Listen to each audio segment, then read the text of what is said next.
Assalamualaikum warahmatullahi wabarakatuh. Saya Prisko Banoza dari Komce dengan NIM 1914010772 akan menjelaskan perbedaan antara polisi dan tentara di Indonesia.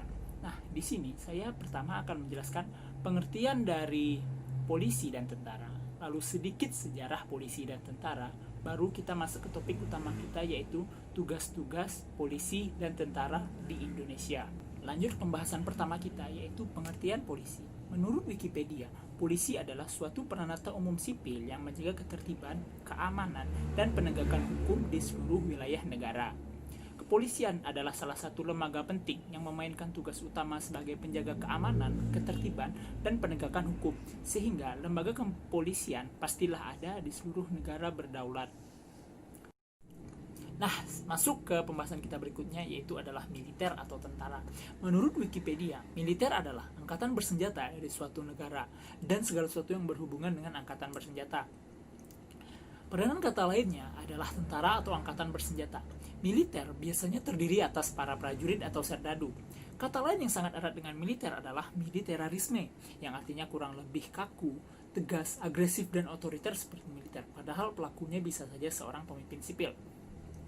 Karena lingkungan tugasnya terutama di medan perang, militer memang dilatih dan dituntut untuk bersikap tegas dan disiplin.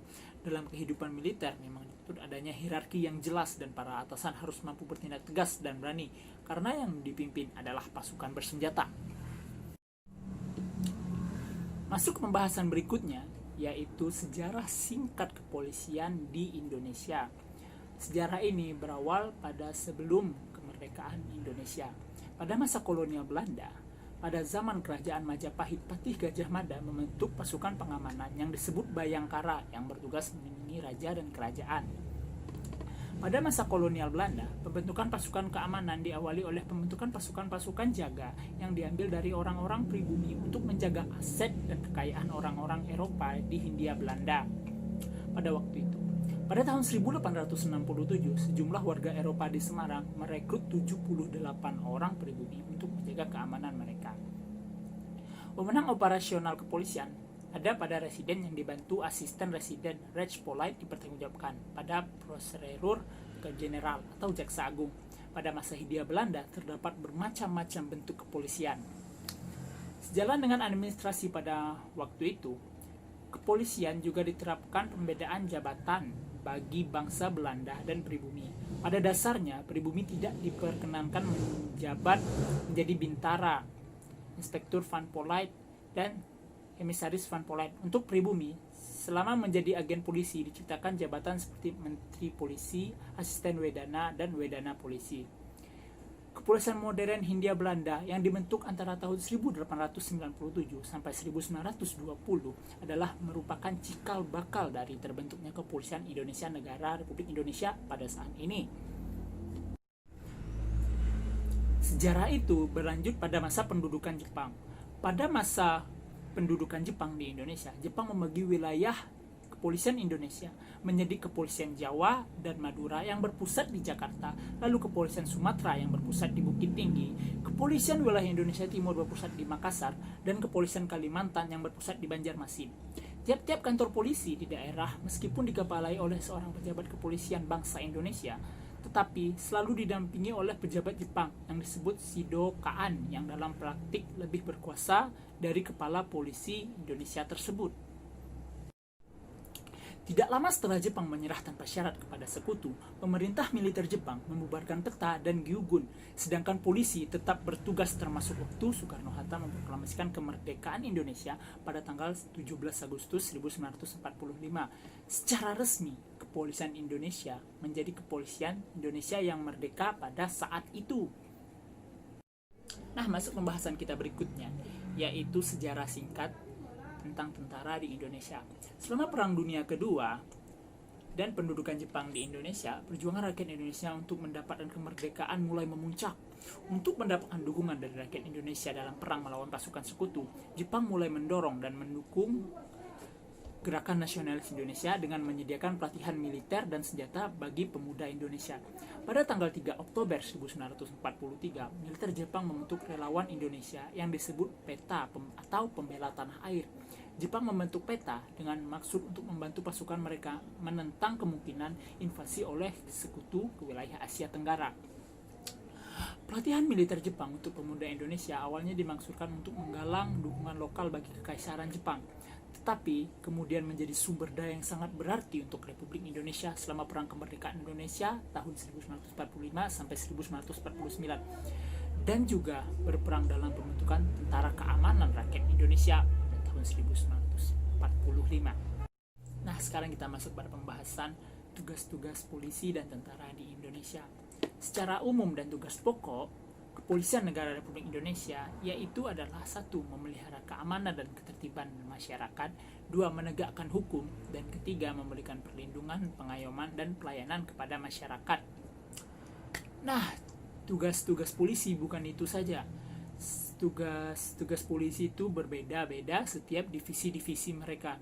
Sebagai contoh, kita sering melihat yang ada di jalanan, yang sering berada di lampu merah atau yang sering razia, yaitu Satlantas, Satuan Lalu Lintas. Mereka adalah polisi-polisi yang menjaga ketertiban di lalu lintas agar tidak ada pelanggar dan agar tidak membahayakan pengemudi-pengemudi lain ataupun orang-orang yang sedang berada di jalan.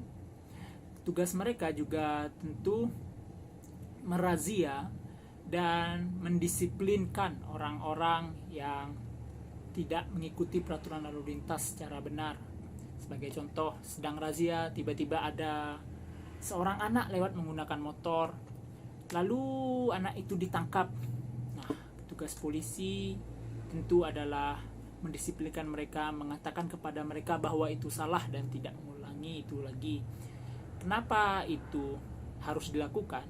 Itu harus dilakukan agar Indonesia tidak sering terjadi kecelakaan, atau agar tidak ada lagi kecelakaan yang terjadi di Indonesia dan tidak menyebabkan bahaya bagi orang-orang di sekitarnya.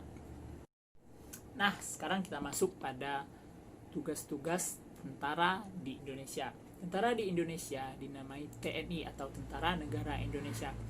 Tugas-tugas pokok mereka adalah operasi militer untuk perang.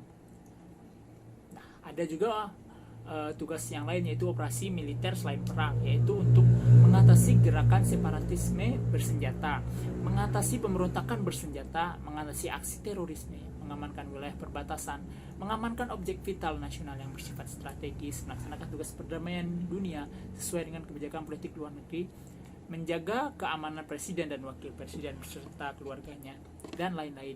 Nah, intinya adalah tugas-tugas dari Tentara Negara Indonesia ini adalah menjaga keamanan dan ketertiban serta keselamatan dan kedamaian Indonesia dari pihak luar maupun pihak dalam, baik yang bersenjata maupun tidak bersenjata. Tentara Negara Indonesia ini tidak hanya satu jenis, ada banyak jenisnya. Sebagai contoh, kita memiliki AD atau Angkatan Darat. Angkatan Darat ini bertugas menjaga keamanan di daratan. Ada juga AU yang bertugas menjaga keamanan di udara. AU adalah singkatan dari Angkatan Udara.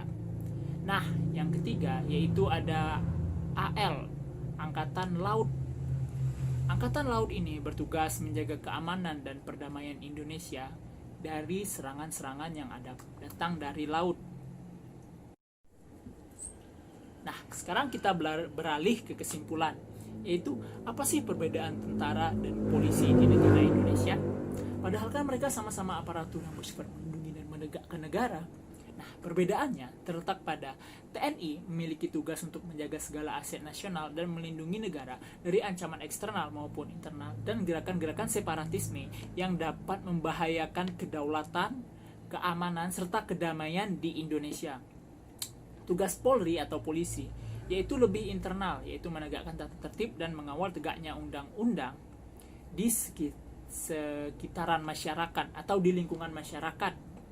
Nah, sudah paham kan apa perbedaan tugas antara polisi dengan tentara di Indonesia?